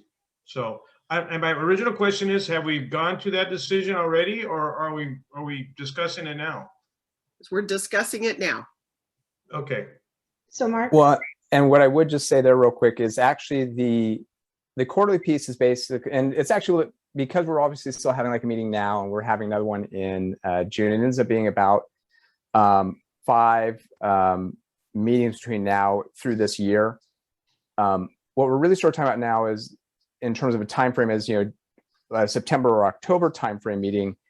The other meetings are pretty much the limitations that the district has based upon the resources we have at the moment. So I would just clarify that a little bit, is we're not really talking every quarterly, every month, every other month. We've been looking at the resources and balancing out, especially with the station coming, or the mobile lab coming online, and just the commitments we have there as well. That does not prevent the correct steering committee from meeting more frequently than that. Right, and absolutely, and to that point, forward. Absolutely, and yes, and sorry, I should emphasize that. And that's actually one of the things we're encouraging here, is that we are saying that there are probably some very good, there's already obviously a great subgroup going on. There's probably, and we want to leave this to the committee, what other subgroups make sense to yourselves. We think that probably maintaining the monthly schedule, so the subgroups can be getting together at least that frequently or more frequently if needed, Vincent. Also then, just in terms of, depending on what the subgroup is talking about, you may or may not have an ask for a specific, district staff person to be there, depending on what discussions are going on, where there may be a place that, so we're not seeing that we only would be talking to you guys once every those 3 months, but it's just a way that, when we have these formal meetings, there's a lot of formal steps we have to go through. There's a lot of back end work that happens. So we're trying to find a way to both maintain all the good work that's going on and the work that's been going on behind the scenes as we move forward. And thank you, Janice, for putting up the next slide. I sort of paused partway through our piece there just because I was thinking maybe get the September, October question out, but that's probably just more part of the broader discussion. So maybe just real quickly, and I see a couple of hands up, and I want to turn this back over to all of you in a moment. We've already sort of touched on this first bullet, of course. We do see that there's probably a great opportunity for additional subgroups. So if there is that continual meeting, Vincent, to your point, completely agree with you. And so there can be those efforts. And so when we are getting back together, it's more just for big formal decisions and actions that can be going forward. And then just as a quick reminder, what the committee had talked about in terms of the subgroups was the full committee approves the subgroup. It's a good idea to figure out a specific task or tasks for it, so there can be a clear deliverable with a deadline. And with that, I want to turn it back over to the committee for additional discussion. Steve Blanton, you had raised your virtual hand for comment. Yeah, thank you. Is still the relative new kid on the block? I'm just curious what the historic pattern has been in terms of this committee's meetings. Have we historically met every month? Have we, do we sometimes meet quarterly? What's the pattern there? It has historically been monthly, where that has departed from that schedule, has gotten down into the deep holiday season, Thanksgiving, Christmas. We in the past, in November, we've had an earlier meeting earlier in the month, and then did not have a meeting in December, and came back in January after the holiday break. Okay, thank you. If I can, I'm not a believer in meeting for the sake of meeting, but if we need to meet, I think there's value in that. And I guess the second question would be, what's driving the possibility of meeting less? Is it you kind of alluded to maybe scarcer resources, or is there a feeling that we just because of the issues involved, maybe we don't need to meet as frequently? I mean, what's the impetus? Lack of funding is the issue. Yeah. Okay. It's lack of funding for district staff time. Mm-hmm. The issues are no less. The work that the committee can do, reaching out to the community and doing those types of things, is not lessened, is not diminished. We could still meet monthly. Mm-hmm. And be getting report backs and giving report backs from our subgroups to one another, checking on guidance and what we're doing as well.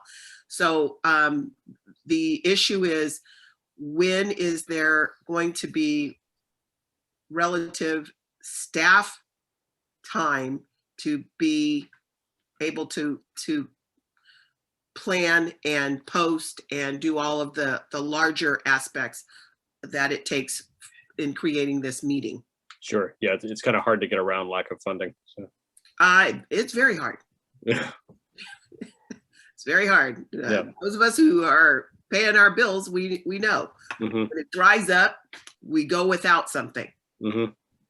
And the question for the group, I think, just, is how you all want to organize yourself to be meeting in the interim, and whether you all need to anoint some subgroups this meeting. Okay. All right. We've got a little over 15 minutes to go in this time frame. Let's deal with the next meeting in September or October. Vincent, you participated in the February convening in 2019. When we went to UC Davis, I believe. Rhonda, you participated. I was a participant as well. I think the convening is very important. You get a chance to hear and speak with other AB 617 communities and what's going on, what changes, where they're headed with changes in the blueprint and accountability, and the issues of just hearing what their creative solutions are. It's well worth rubbing antenna, is what I would say. So I would plan to attend. that Monday and that Wednesday. That's going to be a lot. 5 to 8. What date is that? 5 to 8, the 27th of September and the 29th of September. And Pat, Vincent had put in chat, let's skip September meeting. So I guess thinking that was too much for the group. That's his thought. And I was just about to bring that up. But the other is, I don't know. I know that what we do need to do is decide if all of us aren't attending, which I'm sure we would be welcome to, at least what is the contingent that we would be sending to the convening from this group. And if I may real quick, Pat, this particular go around, again, if the committee wants to set a contingency, by all means, you can do that. This convening is actually open to all committee members statewide. So last time they actually put a limit, they asked for just smaller groups. This time they have opened it up to everyone. Because we're physically there. No, we all can be there, but I would like to have a minimal amount of us going to it. Is it at the same place? It's not going to be a virtual. The place is going to be here on a virtual screen from your house. Oh, okay. All right. So, but it is UC Davis once again. Jonathan London is the person helping to put it together. All right. But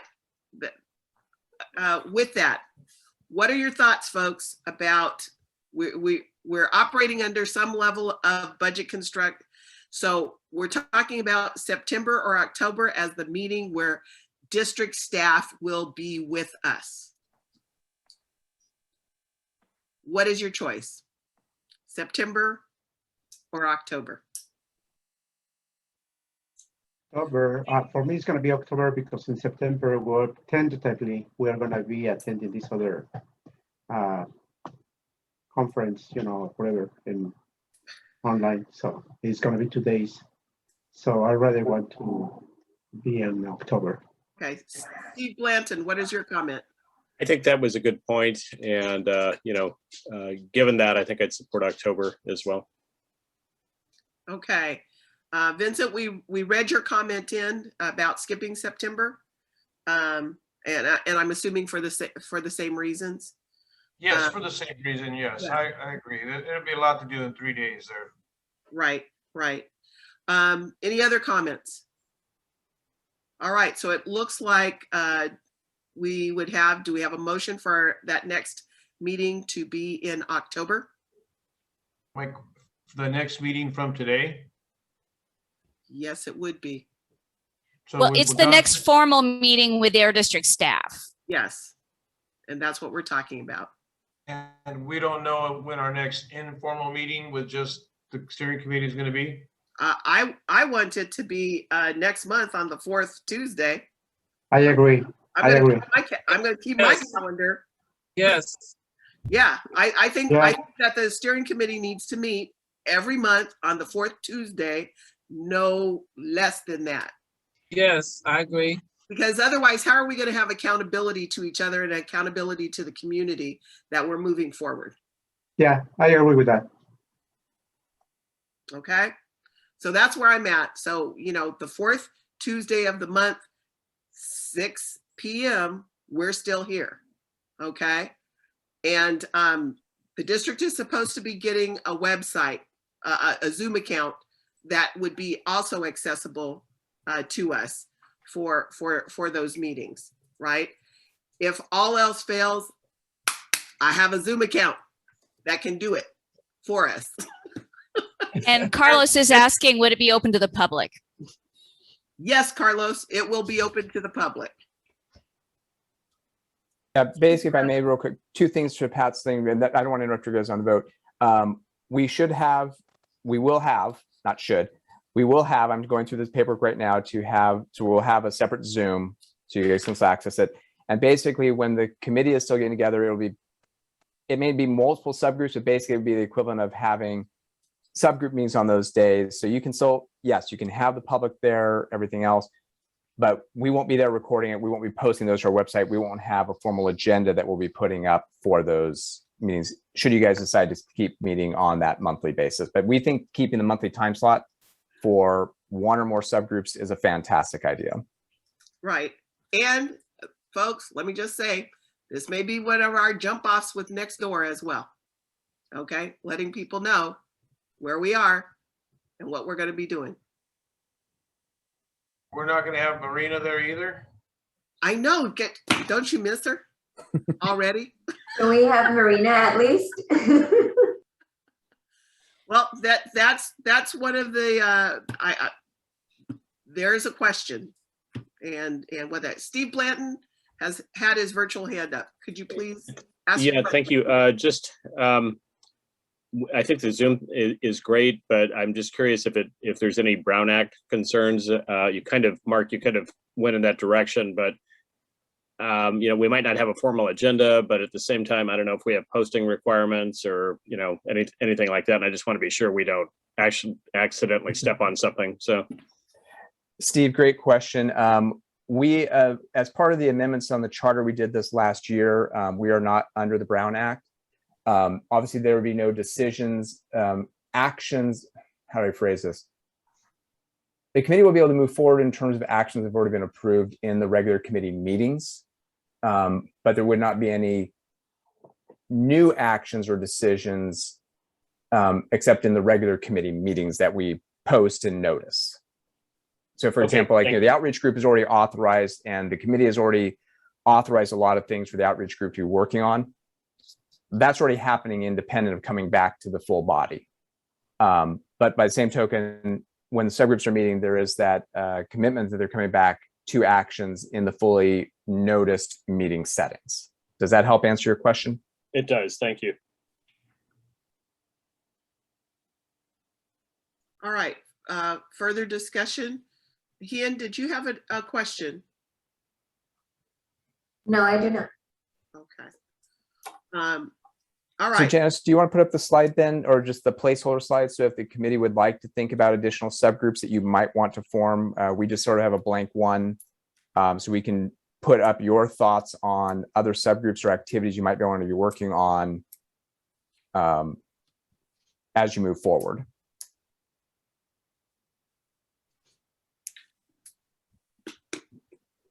I had some thoughts, and this is where we also need to, as a group, discuss what and where, because technically almost everything can fall under outreach, but to make sure that we are giving everything its due diligence, should the development of coalition building and partnerships have a work group? Who are those groups outside in the community that we need to get into their meetings and start understanding what our role? Those are at community level meetings. Those are at other agency meetings and CBOs that are trying to do work that is complementary to what we're doing in the community. We need a spokesperson group developed that would be, what's the media message? Who are you going to target? If there's direct advocacy that we want to go to legislative folks, who are we going to? What's the message? If we write an item for the Sacramento Bee for an opinion piece, what's the message? Who's going to carry it? What are our development of the listening sessions, helping outreach with development of those listening sessions? What are the things that we need to be asking? That's going to lead directly into also that survey building. Emissions reduction research, what's happening in the other AB 617s, what are bits of low-hanging fruit that we can do even in this stunted budget situation that we're in. having a training session, at least one training session that I can see. We need training in operating Zoom and what we have and how we can do breakout groups so that we can be effective in conducting virtual meetings with the community and with our listening groups, because COVID restrictions are still going to be in place for some time to come. Those are just a few things that I was thinking about. So those are ideas Pat has, and I guess the question for the group is, you know, what are burning topics that you would like to move on and work with each other on? And those are some suggestions and ideas.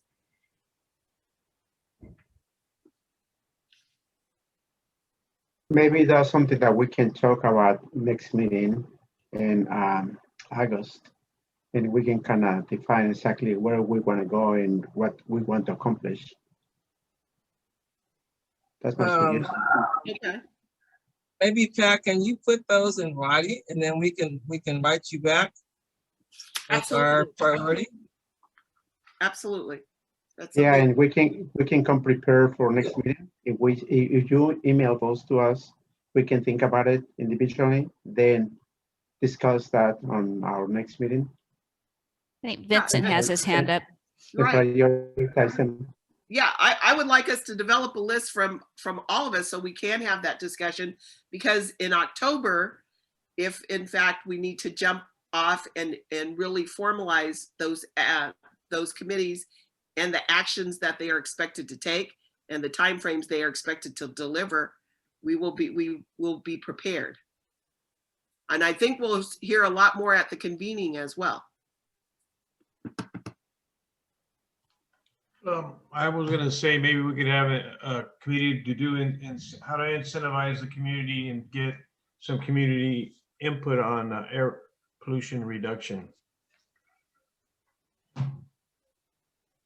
Because I thought that's what this AB 617 steering committee was set up for. Yep, that falls under the emissions reductions, absolutely. Vincent, just for clarity, you were talking about getting ideas for emissions reductions. Does that tie in with that survey concept as well? Yes. But I'm looking more to how we can get money to incentivize change in the community, like with the landscapers, how we can get the green new deal ideas out to the community. And I don't know, a lot of this stuff, and I'm going to be the first one to say it. I come up with all these ideas that don't fall under the rules of the air district. And so we could be at these subgroups talking about things, but when it comes down to the meeting or the air district, or we don't have anybody say, oh, there's no money for that, or we're not doing that in the community, or that's not the direction we're going in. So I don't know. I'm just this. If I may, I'm sorry, I didn't mean to interrupt you there, Vincent. Just as I think you bring up a great question there, Vincent. One thought would be, for example, let's say there is a subgroup on incentivizing community. And if you say, hey, on the August meeting, or maybe it's not even that we're going to maybe that group's meeting differently, just like the outreach group has met separately as well. And you say, hey, we're getting together for half hour, we're bouncing some ideas. Could we have someone from Jaime and Rafe's team there to let us know what is currently in the state guidance that's allowed or not allowed? And we could always have someone just there to help answer those questions for that subgroup that's meeting on that topic. So it's not that it's just that the distinction is this: just like the subgroup on the outreach group, when they met here a couple weeks ago, we had some thoughts and some questions just for that group you're thinking about. So Janice was able to join in with that subgroup meeting to share some questions that we had. It wasn't a formal meeting, but she was able to join that subgroup too. You raised a great point there, Vincent. It's like, you don't want to just be spinning your wheels of, you have all these great ideas, but the state guidelines may not allow us to do it. Where do you get to hear that? So as long as we know, like, hey, this subgroup's meeting, for the first hour or whatever, or they're meeting in this time slot and they've got some questions, maybe you have a question back on something with stationary source related, and we would talk to Amy and her team to have them join in for part of that subgroup meeting to answer a question that you guys may have. It is that as well, Mark, but Vincent, I think it also can fall under, there's more flexibility under the AIR grants than we have here. So who do we partner with, especially with the new AIR grants that are going out?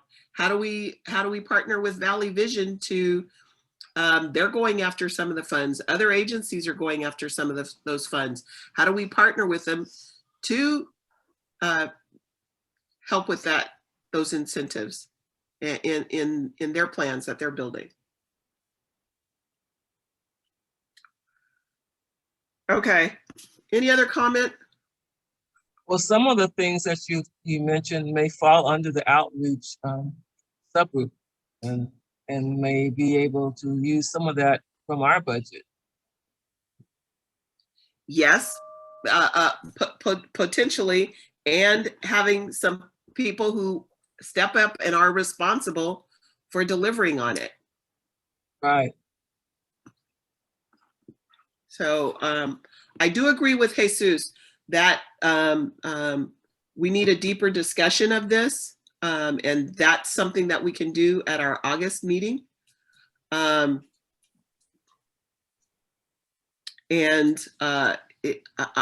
willing to support that. What any other ideas, folks? All right, with that, Mark, you heard the direction. We were saying October for the next general meeting with district staff. Otherwise, the plan should be that we will be meeting again virtually the 4th Tuesday of October. Same place, same location. We will email you with the we're going to work with the district to get this Zoom account nailed down as quickly as possible, so we'll be able to also share that information with each other. And there's a question from the member of the public in the chat, which is, how would they find out about the subgroup meetings to be able to attend them if, they're not going to be posted on the website? So I don't know if the steering committee wants to be developing a way to alert interested people or from a list, or how that might happen. So that might be a topic for your August discussion. Well, one way is to put it on Nextdoor. Right, and one of our members is not able to be here tonight, but Gary Johansson does have. He's a moderator. Nextdoor and moderates and is able to post. So that may be part of the thought. Bill, any comment before we try to wrap?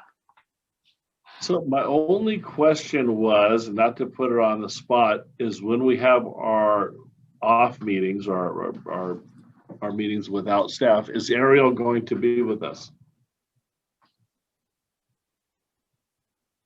And so again, the immediate thought would be that these are really sort of, and again, it's okay the way that the committee is envisioning this. I think it's completely okay the way you guys are talking about it.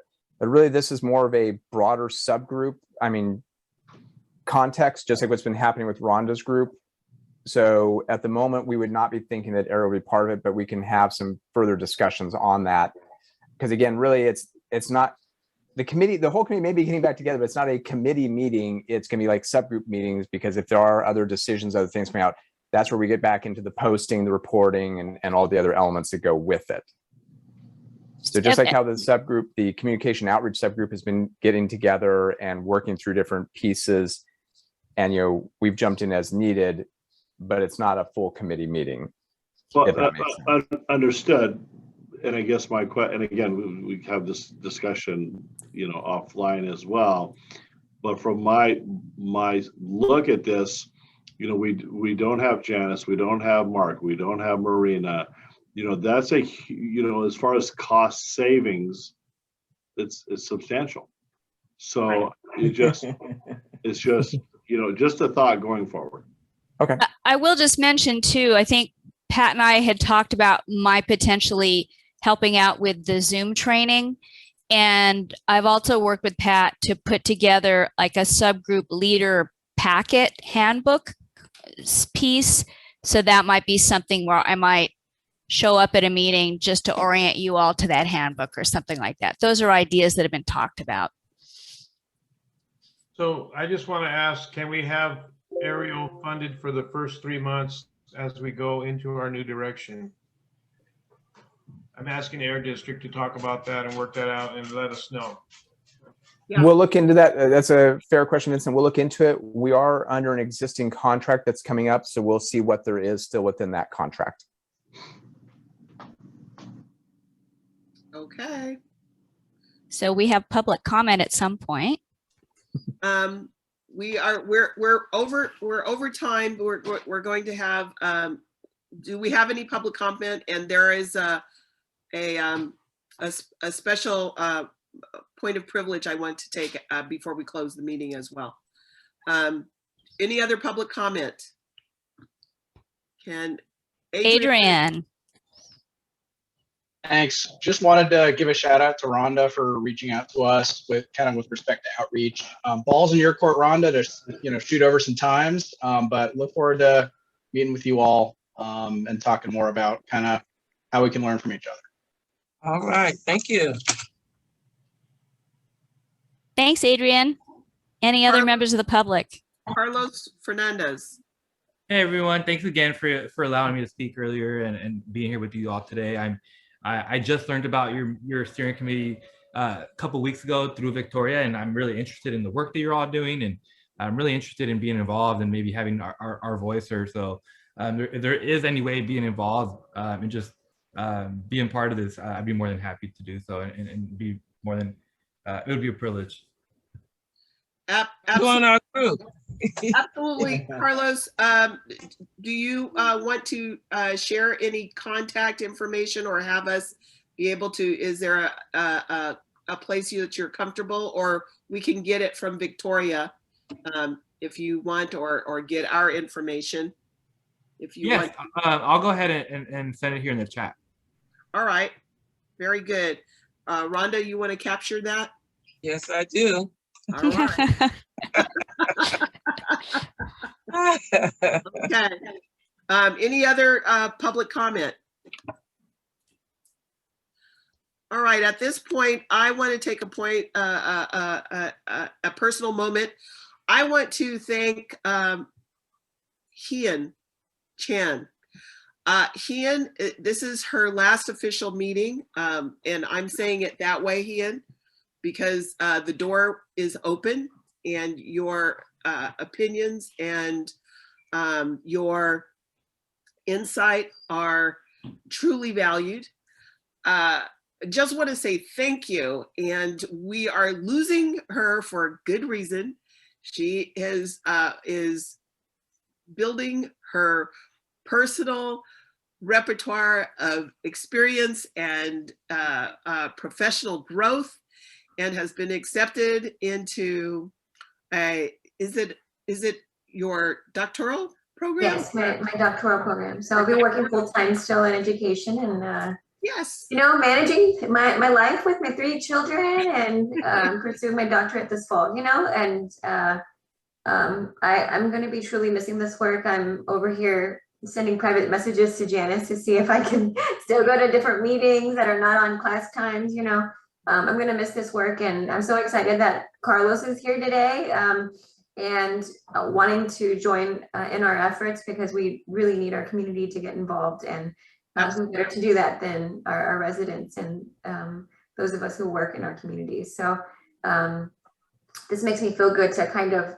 wrap up in this way, and I appreciate you acknowledging me, and I receive it. Oh, well, thank you. And it is with great sincerity and appreciation for what you have brought, and I just look forward to what you're going to do for our community as an educator and an advocate for families and children, and for equity, not equality, but equity. Yes, all about educational equity. Absolutely. And so I look forward to seeing you again. This will not be our last time, I'm sure. But I wanted to thank you. Any other comments from folks to Ian? Everybody's been sending little loves and I feel it. Chat. I am so bad at this stuff, but I'm getting better. But thank you for the love in the chat, and hopefully, you know, we'll continue to cross paths. And I love that open door policy. That's how I roll too. So, all right. Thank you all. Yes, we thank you. Everybody, give her a great hand. Thank you so much, Ian. We really appreciate you. All right. Are there any other comments before we accept a motion for adjournment? Do I have a motion? Move to adjourn. Move to adjourn by Steve Blanton. All in favor? Hi. All right, folks. All right, folks, we will get back to you as soon as possible, the discussion, the questions that were left open. But otherwise, please anticipate getting an invitation for a meeting and discussion for the items that we already brought forward here tonight. Next month, 4th Tuesday. Save it. Look forward to seeing you all. And I only have 5 days left in my summer job, so yay! All right. I will see you later. Thank you so very much. All right. Good night. Thank you, everybody. Good night, everyone. Good night.